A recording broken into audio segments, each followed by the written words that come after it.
किसी से नहीं। अपने बच्चे की तरबियत करो, अपने बच्चों को तालीम दो, अपने बच्चों को अपने अल्लाह के बारे में बताओ और अपने बच्चों को अपने देश और मुल्क के बारे में बताओ। टीपू सुल्तान की बचपन में परवरिश हुई थी, तब जाकर ऐसा दिमाग बना था। बाप पढ़े लिखे नहीं थे, बचपन में उनकी परवरिश की गई थी। आज हमारा बच्चा, नमाज तो दूर की बात, नौजवानों, मैंने कुरान करीम की एक आयत पढ़ी, आप जब अल्लाह के रास्ते में निकलते हैं और जब आप अल्लाह के लिए, अल्लाह की रजा के लिए जब आप काम करते हैं तो अल्लाह तबारक व तआला आपके कदमों को जमा देता है। टीपू सुल्तान जवान थे, 49 साल की उम्र में शहीद हुए, 50 में पैदा हुए और 1799 में शहीद हो गए। पूरी जवानी लगा दी उन्होंने अल्लाह की इबादत में और इस देश की देशभक्ति के लिए, देश को आगे बढ़ाने के लिए। अगर कोई इल्जाम लगाता है तो गलत है, पहले इल्जाम को साबित करो कि टीपू सुल्तान ने कौन से गलत कदम उठाए। हम कहेंगे कि कौन सी किताब से उठा कर लाए। इसलिए मैं कहा करता हूं, ऑथेंटिक किताब को पढ़ा करो, शास्त्रों को पढ़ा करो, पुरानी हिस्ट्रिकल किताबों को पढ़ा करो, तभी आपको पता चलेगा कि इस देश की इतिहास क्या, इस देश की हिस्ट्री क्या।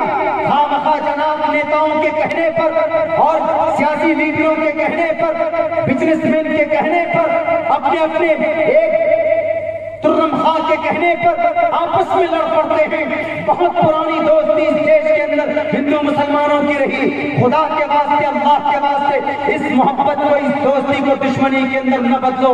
अल्लाह के नबी अलैहिस्सलाम ने ये पैगाम दिया।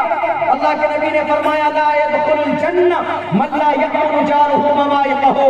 ऐ मुसलमानों, तुम मुत्तकी हो, तुम परहेजगार हो, लेकिन तुम्हारे घर के पास अगर कोई तुम्हारा पड़ोसी, अगर उसको तुम्हारे किसी हरकत से परेशानी होती तो याद रखना तुम्हारी नमाज काबिल कबूल नहीं होगी। याद रखना तुम्हारा तकवा अल्लाह तबारक व तआला तुम्हारे मुंह में मार देगा। क्यों? तुम जन्नत नहीं जा सकोगे। तुम्हारे पड़ोसी अगर तुमसे मामून न हो, वो जन्नत नहीं जा सकता। हमारे नबी ने ये पैगाम हमको दिया। हम किसी से भी नफरत नहीं करते, नफरत से कुछ भी नहीं हो सकता। अल्लाह के नबी अलैहिस्सलाम पर 13 साल तक जुल्म के पहाड़ तोड़े गए, लेकिन आपने हमेशा मोहब्बत की बात की, आपने हमेशा अपने दुश्मनों को माफ कर दिया। मेरे नौजवानों, मेरे साथियों, अल्लाह ने आपको जवानी दी।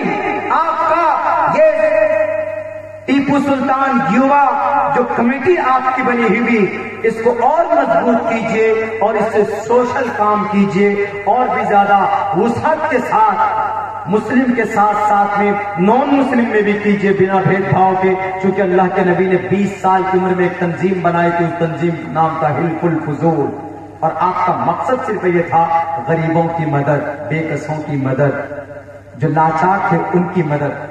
मेरे हिंदुस्तान के हिंदू भाइयों, अभी कितनी अच्छी बात अल्लाह के नबी की हदीस की शक्ल में आपके सामने आई। श्री कृष्ण जी ने भी बहुत अच्छी बातें कही। श्रीमद् भगवद गीता में यूं कहा गया, उदारा सर्व एवैते ज्ञानी तात्मेव मयमतम आस्तिकः सही युक्तात्मा मामेवा मुक्तमानति। उदारा, दिल खोल कर लुटा। उदारा, जो सखी लोग हैं, जो सखावत करते हैं, उनका मकाम ईश्वर के नजर में बड़ा बड़ा मकाम है। कौन कह रहे हैं? श्री कृष्ण जी। कहां कह रहे हैं? श्रीमद् भगवद गीता 7वें अध्याय के 18वां और 19वां श्लोक में। उदारा सर्व एवैते, और सुनो, जो सखी लोग हैं उनकी इज्जत होनी चाहिए और उनको ज्यादा खर्च करना चाहिए।